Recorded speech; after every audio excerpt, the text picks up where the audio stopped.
वरन्ताणं नमो सिद्धाणं नमो आयर्याणं नमो वज्रायाणं नमो लोये सव्यसाऊणं। पंच परमिष्टि भगवंतों की, गणाचार्य भगवान विराग सागर जी महामुंडाज की, पट्टाचार्य भगवान गुरुवर विशुद्ध सागर जी महाराज की।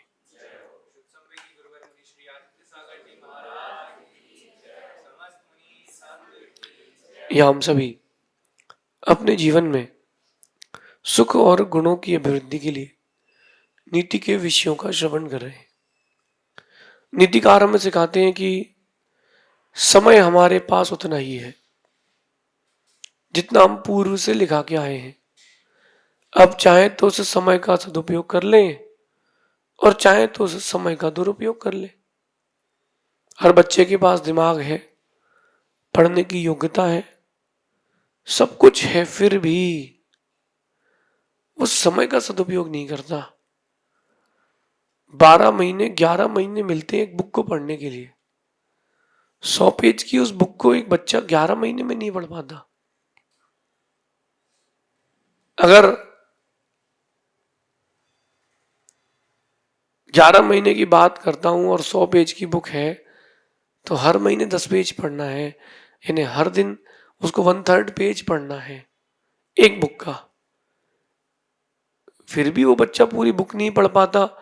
आप भी उसमें हो सकते हो। आखिरी में पूरे कोर्स का बर्डन आ जाता है। हम वक्त वहां दे रहे हैं जहां हमें वक्त नहीं देना है। हम वक्त वहां जहां नहीं देना चाहिए वहीं वक्त दे रहे हैं। ये इतना सा ही अंतर है व्यवस्थित और अस्त व्यस्त जिंदगी में। मैं आपसे कहता हूं कि इस भटकी हुई जिंदगी में खुद के लिए कुछ वक्त दें। अभी आप जो कुछ भी कर रहे हैं वो सब दूसरों के लिए कर रहे हैं। जी भी दूसरों के लिए रहे हैं, मरेंगे भी तो दूसरों के लिए ही मरेंगे। अपने लिए आप कुछ भी नहीं कर रहे हो। थोड़ा सा वक्त खुद के लिए निकालें। थोड़ा सा वक्त खुद के लिए निकालें। थोड़ा सा वक्त। 24 घंटे आपको लगता है कम होते, बहुत होते हैं। उन 24 घंटे में अगर आपने 2 घंटे भी खुद के लिए निकाल लिए, 2.5 घंटे भी खुद के लिए निकाल लिए, आप बहुत अच्छे व्यक्तित्व को प्राप्त हो सकते हैं। बट प्रॉब्लम कहाँ आती है? हम उन चीज़ों से अट्रैक्टेड हैं, हम टाइम उन चीज़ों के लिए दे रहे हैं जिसका हमारी लाइफ में ज़्यादा महत्व नहीं है।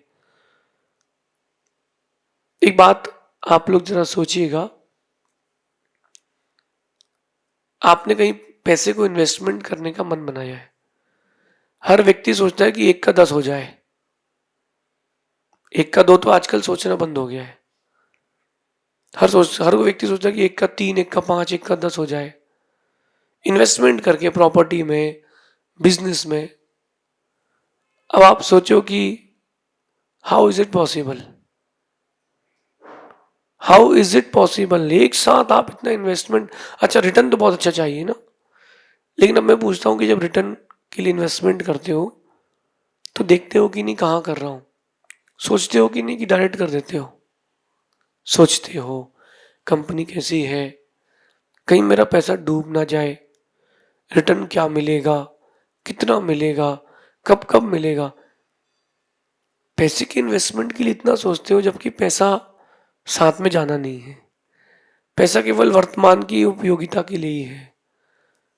कभी सोचा है कि मैं समय को कहाँ इन्वेस्ट कर रहा हूँ कि वेस्ट कर रहा हूँ? मैं समय को इन्वेस्ट कर रहा हूँ कि वेस्ट कर रहा हूँ? कभी इस बारे में तो सोचा ही नहीं। पैसे से कीमती वक्त है, और वक्त का निवेश यानी टाइम का इन्वेस्टमेंट आपको मनी और आपका स्वयं का एक टाइम देके जाता है। स्वयं के टाइम से मतलब आप अपने आप को एक पीक पर देख सकते हो, लेकिन आपको उस टाइम को यूटिलाइज करना पड़ेगा। अगर व्यापारियों की बात करें तो 2 बड़े व्यापारी भारत के, एक ही बेटे के पुत्र, एक ही पिता के पुत्र, एक ही पिता के 2 पुत्र, बड़े व्यापारी, अंबानी बंधु। एक ने समय का सदुपयोग किया, पैसे को सही जगह इन्वेस्ट किया, एक ने समय का सदुपयोग नहीं किया, पॉलिटिकल इन्फ्लुएंस में आ गए, कहाँ हैं? इसलिए टाइम इज मनी। कुछ समय खुद के लिए भी दें। बहुत हो गया दुनिया को वक्त देते देते, बहुत हो गया दुनिया को वक्त देते देते, अब वक्त खुद के लिए निकालें। मैं एक जो कुशल गृहिणी होती है उससे बात करता हूँ, माँ जरा सोचना, बचपन में थे तो घर का काम करवाते रहे घर के लोग, नानी के यहाँ छुट्टी में गए तो मौसी ने मामी ने काम करवा लिया, शादी हो गई सास ने काम करवा लिया, अब बच्चे हो गए तो बच्चों के लिए काम करते रहे, बच्चे की शादी हो गई, बहू के लिए पोतों नाती के लिए काम करते रहे। तो आपने अपने लिए क्या किया है? एक व्यापारी दिन रात मेहनत करके पैसा कमाता है, बिजनेस एस्टेब्लिश करता है, किसके लिए? अरे बच्चों के लिए करना है, खुद के लिए कब करोगे भाई? भोजन बनाया है परिवार के लिए तो देखो तुम्हारे लिए क्या बचा है कि नहीं। ये सेल्फिशनेस नहीं है, ये सेल्फिशनेस नहीं है, ये सेल्फ कंट्रोल है, ये आत्म नियंत्रण है। आज की नीति कह रही है कि इस अस्त व्यस्त जिंदगी में से कुछ वक्त खुद की खुशी के लिए निकालें। इस अस्त व्यस्त जिंदगी में से कुछ वक्त खुद की खुशी के लिए ढूंढना भी सीखें। कहीं ऐसा नहीं हो जाए कि दूसरों को वक्त देते देते हम खुद खुशी कर बैठे। खुद की खुशी के लिए आपने क्या किया है? एक बात आप लोगों से कहता हूं कि आप जरा अंदर से खोज के देखना, टटोल के देखना, आपको आपकी जिंदगी के कितने दिन याद है, अच्छे भी बुरे भी। 30 साल की उम्र के एक एवरेज मान लेते हैं, 30 ईयर्स का एक आदमी है, कितने साल का? 30 साल का एक बंदा है, उसको 30 साल के एक व्यक्ति को अपने जीवन के कितने दिन याद हैं? 30 साल में लगभग 10,000 दिन हो गए हैं, है ना? इन 30 सालों में कितने दिन याद है? 10,000 में से 5,000 दिन याद है? नहीं है। 2,500 दिन याद है? 1,250 दिन याद है? 650 दिन याद है? जितने दिन याद हैं उतने दिन तुमने जिए हैं, बाकी तुमने तो मरे हैं। वो दिन तुमने जो याद नहीं है ना, वो जिए नहीं है। मुझे अपने दिन बहुत अच्छे से याद है, मैंने हर दिन को जी करके जिया है, हर दिन अपनी उन्नति के लिए लगाया है। आप लोगों से भी यही कहता हूं, खुद के लिए वक्त निकालें। उस खुद के लिए वक्त निकालने में क्या करें? प्राणायाम, योगा, ये भी आप दूसरे के लिए निकाल रहे हो। शरीर स्वस्थ रहेगा तो परिवार की रक्षा रहेगी। अपने लिए वक्त निकालें, अपने लिए वक्त यानी पुण्य के कामों में वक्त को लगाना। खाली बैठकर के लिए खुद के लिए सोचना, 1 मिनट के लिए चिंतन कीजिए। कब ऐसा हुआ कि आप एकदम रिलैक्स होके बैठे हो, हाथ पर हाथ रख के बैठे हो और अपने बारे में सोचा है कि मैं कौन हूं, मैं क्या कर रहा हूं, किसके लिए कर रहा हूं, मैं क्यों कर रहा हूं? हर दिन 5 से 10 मिनट खुद के लिए निकालें, बैठे कि मुझे जिंदगी मिली क्यों है, जिंदगी मिली क्यों है और मैं उसका उपयोग क्या कर रहा हूं। इन्वेस्टमेंट सही जगह करोगे तो ही रिटर्न मिलेगा, इन्वेस्टमेंट गलत जगह करोगे इंटरेस्ट भी नहीं मिलेगा, पैसा भी डूबेगा। बस बात को समझ लो। अगर समय का इन्वेस्टमेंट खुद के लिए किया है, थाउजेंड्स ऑफ टाइम रिटर्न आएगा। और आपने दूसरों के लिए किया है, आखिरी में तुमको बुराई ही मिलेगी। आंख बंद करके देखो, जब आपने किसी के लिए अच्छे काम किए हो, परिवार में, समाज में, व्यापार में, बाद में वो बंदा तुमको बुराई देके गया है, बाद में वो आदमी तुमको ठग के गया है। क्योंकि स्वार्थ निकलने के बाद कोई किसी को नहीं पूछता। स्वार्थ निकलने के बाद जब अपन ही मिठाई के डिब्बे को फेंक देते हैं तो कौन किसको याद रखेगा। दूसरों की खुशी के लिए कई बार जिए हैं, आज से खुद की खुशी के लिए भी जिए। मैं ये नहीं कह रहा कि परिवार के लोगों को आप अलग कर दें, उनसे छोड़ दें, उनसे दूर हट जाएं। उनकी खुशी के लिए जिए क्योंकि वो आपकी एक लाइफ का हिस्सा है। But what is the main management, हमें खुद के लिए भी जीना चाहिए। फिर बैलेंसिंग करते करते उनके लिए कम, अपने लिए ज़्यादा जीना चाहिए। जैसे जैसे एज बढ़ती जाए वैसे वैसे आप खुद को टाइम देते जाए।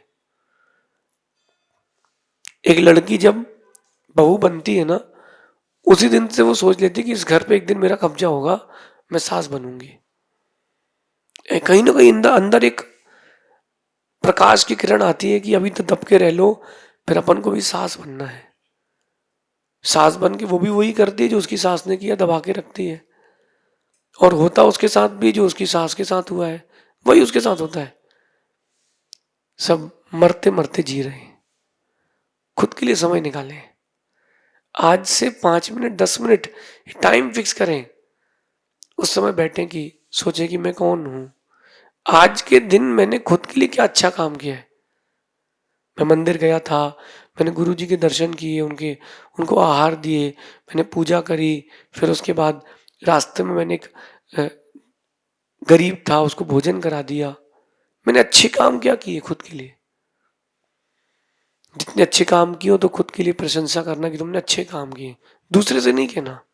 अपनी प्रशंसा स्वयं करना, अपने पीठ ठोकना कि you are a good person. तुमने खुद के लिए अच्छा नहीं किया हो तो खुद से कहना कि you are not a good person. You are not bad person but you are not good person, क्योंकि आपने खुद के लिए टाइम नहीं दिया। आप बुरे इंसान नहीं हो, परिवार को देख रहे हो, समाज को देख रहे हो, बहुत अच्छी बात है।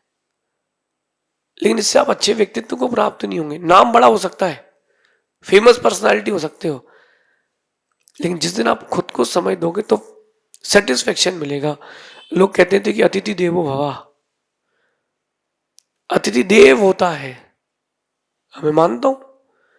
ठीक है, आप एक काम करो, 1 साल तक सिर्फ अतिथियों को भोजन कराओ, खुद को मत देना। राम नाम सत्य है, चला गया सत्य है, सब मालूम चल जाएगा। सेटिस्फेक्शन तब मिलता है जब अपन खुद को कुछ देते हैं। 100 लोगों को भोजन करा देना, लेकिन जब तक खुद निवाला पेट में नहीं जाए वो वाला सेटिस्फेक्शन नहीं मिलता। वो अपन कहते हैं व्यवहार में कि बेटे का पेट भर गया, इन्हें माँ का पेट भर गया, लेकिन माँ का पेट बिना भोजन करे नहीं भरता। सेल्फ सेटिस्फेक्शन कब आएगा? जब अपन खुद को टाइम देंगे। Give time, some time for yourself. अपनी स्किल्स के लिए, अपनी खुशी के लिए, अपनी हॉबी के लिए, आपकी धार्मिक चीजों के लिए खुद के लिए वक्त दें। अब जो वक्त बचा है वो खुद के लिए दें। मैं एक प्रोबेबिलिटी दिखाता हूं आपको। प्रोबेबिलिटी, 20 साल की उम्र से किसी ने बिजनेस चालू कर दिया और 70 साल की उम्र तक उसने बिजनेस किया, 50 साल, 5 साल उसके रिटायरमेंट में निकल गए, बुढ़ापे में गद्दे तकिया के नीचे डले डले। 25 साल की उम्र में उसने शादी कर ली, 50 साल तक उसकी पत्नी उसके साथ रही। हर दिन आधा घंटा 1 घंटा पत्नी के साथ व्यतीत करने को वो अपने मान रहा है कि मैं बहुत सुखी हूं। अगर आप शादी नहीं करते हैं और व्रत नियम संयम के साथ रहते हैं, आप पाएंगे कि आपने 80% संसार खत्म कर लिया अपना। पैसा किसके लिए कमाना? परिवार के लिए। मैं तो अकेला हूं, बहुत अच्छा काम चल जाएगा मेरा इतने पैसे में। 2 बच्चे हो गए तो 2 घर होना, 2 दुकानें होना, कितनी घाई घाई कितनी लग रही है, समझ रहे हैं ना? तीसरी बात, जो परिवार था, तुम्हारी बुआ मौसी चाचा काका बाबा सब डबल हो गए। बुआ से बुआ सास, मौसी से मौसी सास, रुक गई तेरी सांस। तुमने संसार कितना बड़ा कर लिया, एग्जैक्टली डबल कर लिया, एग्जैक्टली डबल। फिर उनके साथ निभाना भी पड़ेगा। अपने मामा के बेटे की शादी में जाओ नहीं जाओ, साले की शादी में तो जाना पड़ेगा, वरना जिंदगी भर दुखी रहोगे। इफेक्ट है। अगर थोड़ा वक्त खुद के लिए दे दिया ना, कभी जरूरत नहीं पड़ेगी दूसरे से वक्त मांगने की, लोग तुमसे वक्त मांगने आएंगे। वक्त वक्त की बात है। समझदार व्यक्ति वक्त को चुराता है, अपने ही वक्त को खुद से चुराता है। जितने भी बड़े बड़े महापुरुष हुए हैं उन्होंने खुद को वक्त दिया है। भगवान श्री राम हो या महावीर स्वामी हो, ऋषभ देव भी हो, इन्होंने दूसरों को वक्त तो दिया है, लेकिन उस दूसरे को वक्त को देते देते उन्होंने खुद के लिए भी वक्त निकाला है। और वो जो उन्होंने खुद के लिए वक्त निकाला है वो उनके लिए वक्त दे के गया है। बड़े से बड़ा कोई खिलाड़ी भी क्यों ना हो, वो नेट प्रैक्टिस करके खुद के लिए वक्त निकालता है। आपके पास टाइम नहीं है और मुझे पता ही नहीं कि कहाँ टाइम नहीं है। किसी से बोलो कि भैया क्या करें, थोड़ा भी व्यस्त हैं। ध्यान रखना, जो अस्त व्यस्त है उसका जीवन अव्यवस्थित है। जो बोले कि मैं व्यस्त हूं, उसका जीवन अस्त व्यस्त है। व्यवस्थित रहो। मैं बिजी हूं, किस बात में बिजी हूं? कोरोना ने बता दिया कि कुछ भी अर्जेंट नहीं होता। कोरोना के समय अगर कोई पार्टी पेमेंट देने भी आ रही ना, भैया घर आ रहा हूं पेमेंट देने, बस थोड़ी सर्दी है मुझे, नहीं भैया अपने पैसे रखो अपने यहां। जिंदगी रही तो गांधी जी काम आएंगे ना, और जिंदगी नहीं बनी तो गांधी जी किसके काम आएंगे? जिंदगी की जिम्मेदारियां कभी खत्म नहीं होंगी। इसलिए मैं कहता हूं कि चुरा लिया करो कुछ खूबसूरत पल इस जिंदगी से अपने लिए भी। ये जिम्मेदारियां कभी खत्म नहीं होंगी। इस खूबसूरत जिंदगी से कुछ सुंदर पल खुद के लिए भी चुराया करो। जिम्मेदारियां कभी खत्म नहीं होंगी। कोई ना कोई जिम्मेदारी आपके सर पे हमेशा रहेगी। किसी भी फील्ड में रहो, आप साधु बन जाओ तो भी, और एक साधना करने वाले श्रावक बन जाओ तो भी, कोई ना कोई जिम्मेदारी रहेगी। जिम्मेदारी खत्म नहीं होगी। जैसे बिजनेस में प्रॉफिट कभी खत्म नहीं होता है ना। एक प्रॉफिट हुआ, हाँ दूसरा, दूसरा हुआ, हाँ तीसरा, तीसरा हुआ, हाँ चौथा। वैसे ही इंद्रिय सुखों की इच्छा होती है। एक बार सुख भोगने के बाद लगता है कि छोड़ दो, नहीं अब और चाहिए। तो जिंदगी जिम्मेदारियां देगी, दलदल में ले जाएगी। चुरा लो, खूबसूरत पल चुरा लो।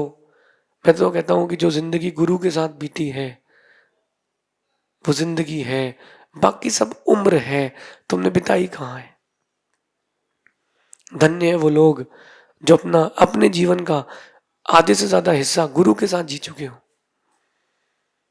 अपनी ओर आए, give some time for yourself. अपने लिए टाइम दे, अपनी स्किल्स के लिए टाइम दे, अपनी हॉबी के लिए टाइम दे, अपनी धार्मिकता के लिए टाइम दे।